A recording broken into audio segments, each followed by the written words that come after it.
Today we're going over the fastest way to succeed and pass your police background hiring process. Let's discuss.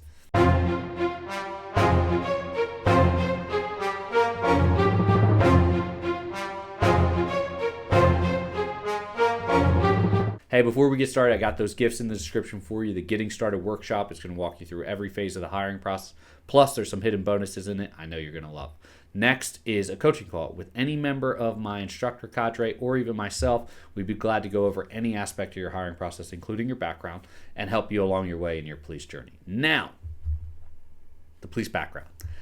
There's so much to cover here, but first and foremost, let's discuss what it is. Let's discuss where people get jammed up. A lot of people go through the background process and they'll tell me, Frank, hey, I'm almost done. They're contacting my references. The background investigator said I'm sending it up for review, so I'm good. My background's done. No, you could still fail. And a lot of people do. A lot of people will quit their jobs on me well before they have their official hiring letter and their official start date in hand. And they'll say, oh, hey, they just told me I'm disqualified, or that I'm not being selected, or they're moving in a different direction. No, absolutely not. Okay? Do not buy into that. Your background is not done, or they'll say, oh, all I have left is my poly or my psychological. No, that's all part of the background. They need all that to sign your background off, just so you know. What they're talking about is just, hey, I've completed your initial review of your PHS and the documents you provided, and I'm sending that up for review.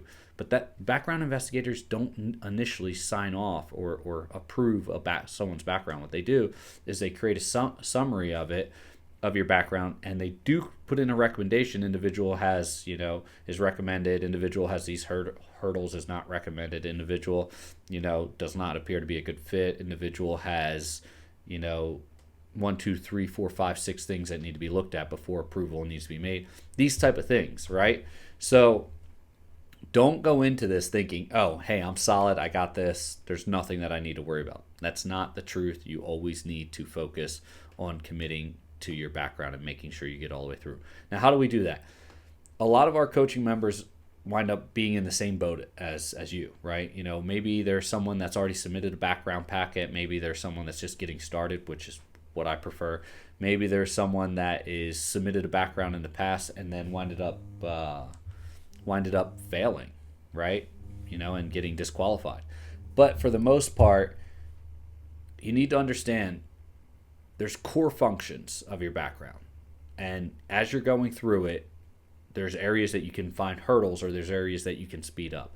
Having a PHS, a sample PHS, already done before you even apply is the best way to do it. But let's look at what's immediately going to disqualify you from becoming a law enforcement.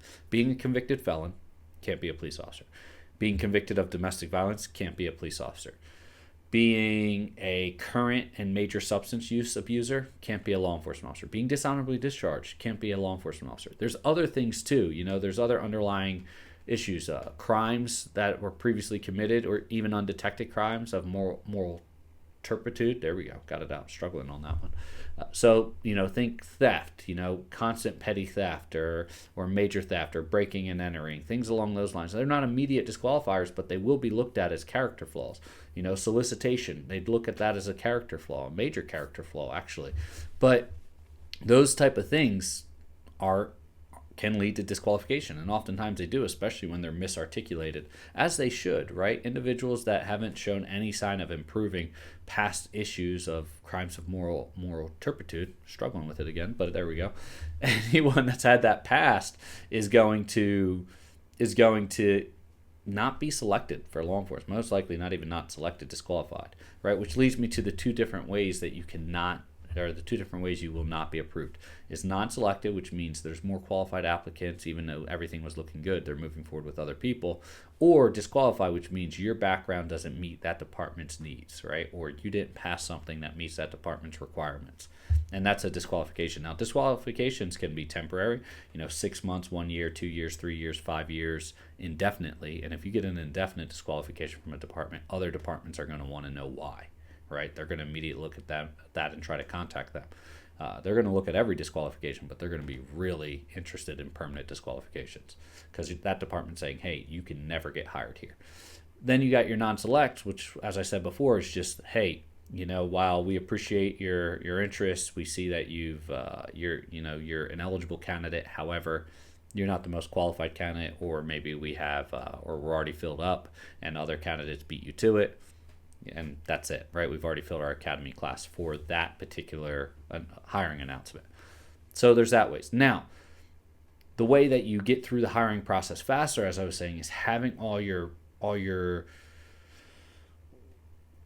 prep work done. That's the easiest way to say it. All your prep work, having all the pre-work done, filling out a sample PHS, and there's a reason why I harp on this.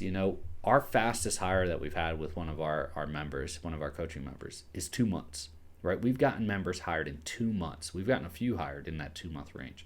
But we're shaving off, on average, 30% of the hiring process just because our members are prepped and ready to go with what they need to give the background investigator. That's where they make up the time, because they don't make up the time in the written exam or the PT exam or the board interview, because the departments are setting those dates. Where they're making up the time is the background process, right? Their background investigation. And so we're not even worried about, are they going to get hired? We're worried about, hey, this individual is a qualified candidate. What's the fastest we can get them hired in, so the departments can get them out there into training and out on the street serving their community properly, right? So you look at this, and most hiring process 6 to 8 months. That's all in the background, because they're waiting to hear from you. You're waiting to hear from them. They need information from you. You missed that information. You didn't send it back to them in time, right? Or now they're working on other people's because other people got their stuff back to them faster.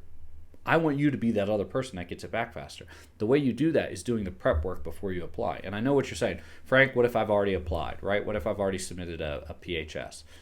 Well, yeah, that's not the end. It's not the end of the world, but it's not ideal, right? It's not the ideal situation, I would say. But you can use that PHS as your baseline, as your sample PHS. Hopefully you did it right, because if you didn't and you get disqualified, we're going to have to go back and reevaluate it and see where you misarticulated yourself, if you even did misarticulate yourself, or if you just have a hurdle that that department said is not good fit for them, right? We got to look at those type of things.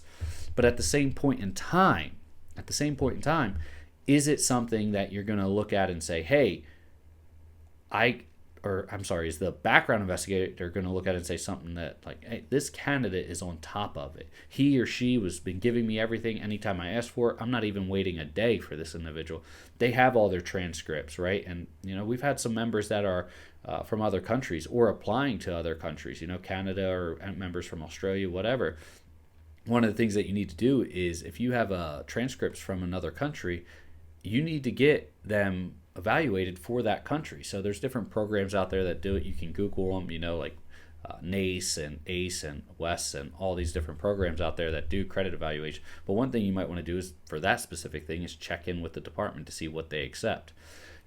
I digress. The big thing here that you really want to work with, though, the big thing is working through your PHS methodically, so that when they want something, it's ready to go. If you set your PHS, a sample PHS, right, which is one you're never going to submit, if you set that right the first time, and you can find sample PHS out there, we have some, but if you set that right the first time, that's what you use for the rest of your career. You just copy and paste moving forward, right? Because that information doesn't change. That's factual information of your history. What's on there? You have references, personal, professional references, work references.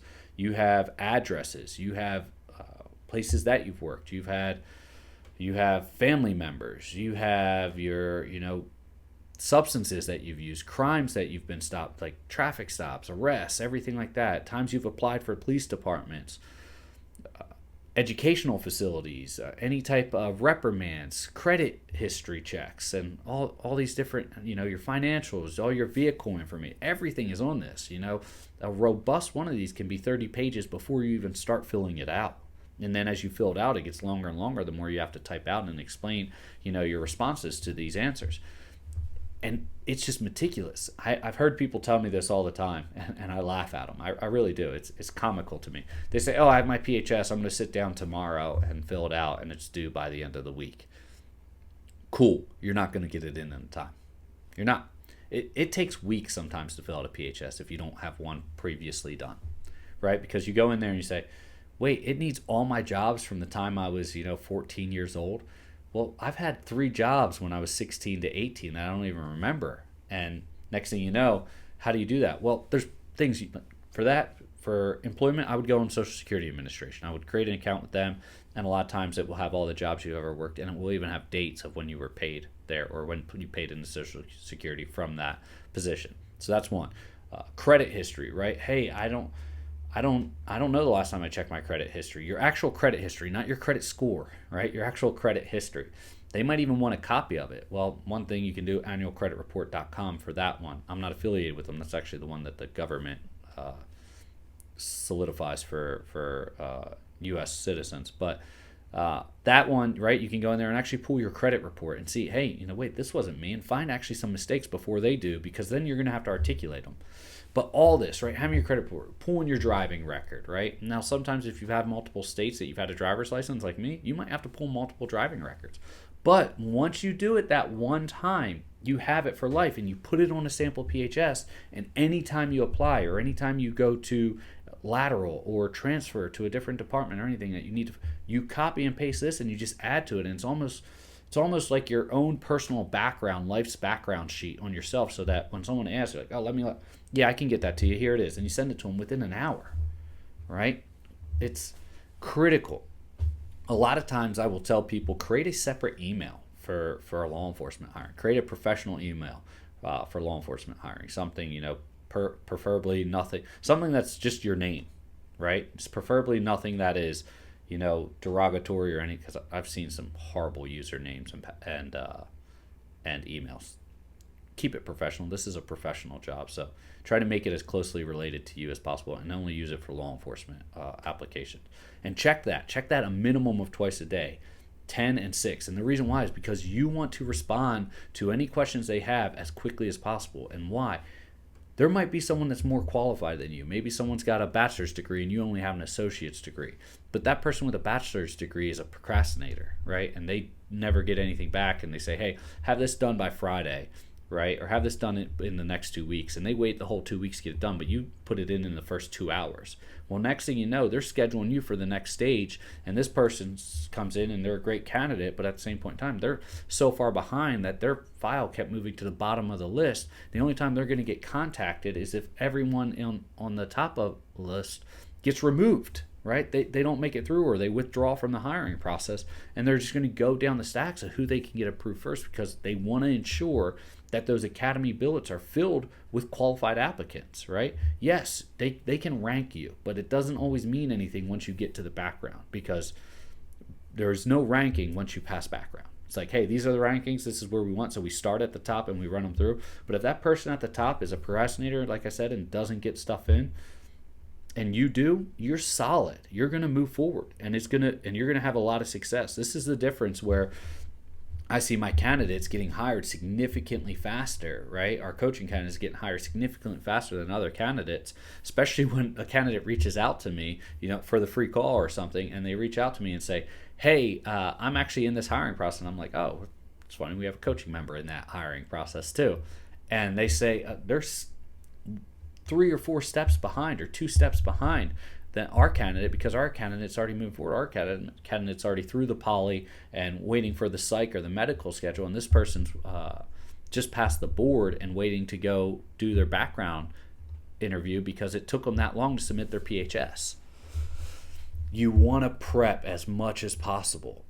All the things that you have to do, all these things, it takes time. But the minute that you have it set, and you have it set right, because the minute that you have it set wrong and you submit that, now we have to go back and backtrack, and they need to make sure that you articulate properly why you have to change a PHS. If I submitted a PHS to ABC department and they said no, and then I applied to DEF department, right, and they say, hey, tell us all the departments you applied to and what your status, and you say ABC department turned me down, they're going to contact ABC department. They're going to say, hey, you turned them down. They look like a decent candidate. What did you guys find that we didn't?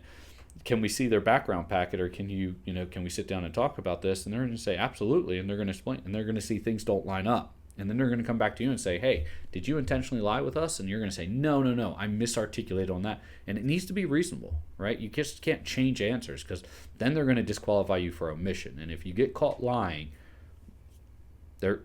Most departments aren't even, I mean, intentionally lying, not a mistake, but intentionally lying. Most departments aren't going to even waste their time with you anymore. And they shouldn't. If you're willing to lie to get the job, you're willing to lie to keep the job. And I will do everything in my power to make sure you don't stay in this career, right? Because there's no reason for that. We don't need bad cops out there. We need good law enforcement officers that understand they make an oath to serve the community and uphold the Constitution. That's what we're doing. So, I'm talking really fast here. So the big thing with this one is make sure that everything's prepped. Everything you can do is going to significantly cut down that background process, which is going to move your hiring process up quicker. And the reason I want that is because I want to happen for you what's happening for our coaching members, where they're getting pre-hired. They're getting start dates a month, 2 months before the academy, because a department, they're getting through it so fast. A department doesn't want to lose them. They don't want to lose them to another department that's going to say, hey, we got an academy starting this month, and you're through our hiring program. We'll take you right now. No, they're going to put them on the payroll. They're going to start working as a police officer, even though they're not certified or academy certified or in FTO. But you're going to have the title of hired as a law enforcement officer. You're just going to be doing admin work and prep work before you leave for the, which is good, because then you get a feel for your department.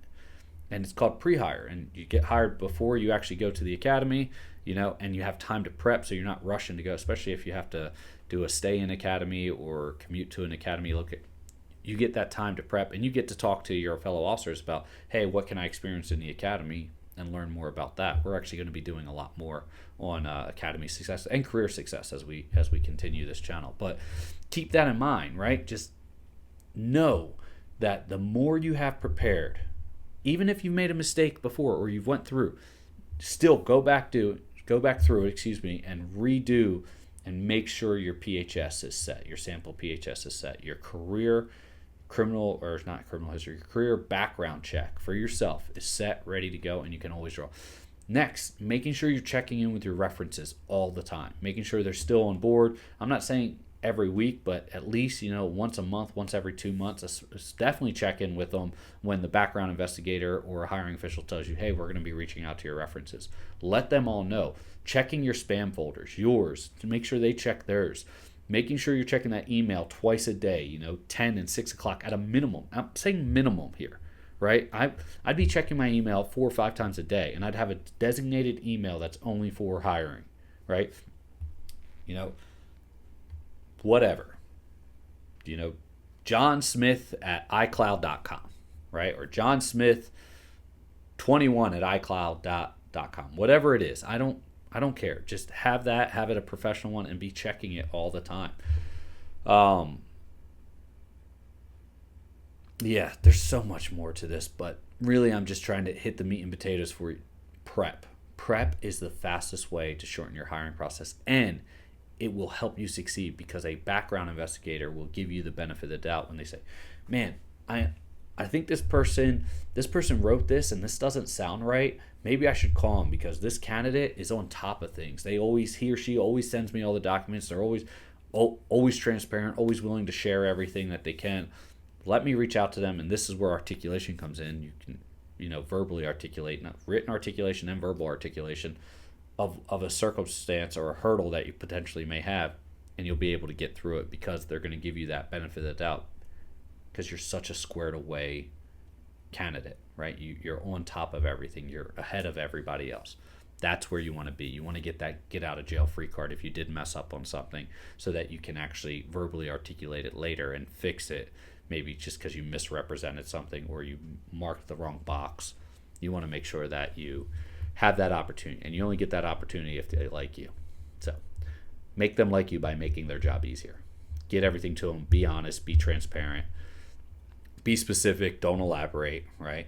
And go through it. I hope this helps. Remember, those gifts are in the description for you. The Getting Started workshop is going to walk you through every phase of the hiring process, plus some hidden bonuses, as well as a coaching call with any of my instructors, or even myself if you like. We can go over your background or any aspect of your hiring process, get you squared away, help you any way we can. Stay safe, and I will see you next time.